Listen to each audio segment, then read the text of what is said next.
Hi everyone, my name is Edwin Olivo Serrano Hernandez. I am 33 years old.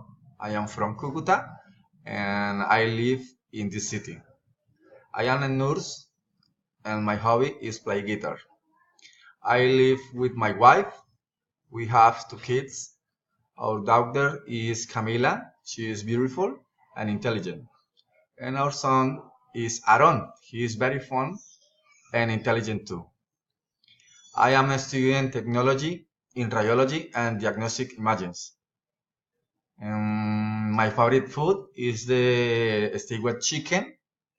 I don't have a favorite TV show, but I like to see National Geographic. My favorite sport is soccer. I get early every day. I take a shower and breakfast. Then I take the children to school and go to work. In the afternoon, I lunch. And sometimes I take a break. Then I go to work again. In the evening, I get home at 7 o'clock and I do homework with my children. I go to sleep at 10 p.m. and in my free time, I like to travel to the countryside. Thank you for your attention.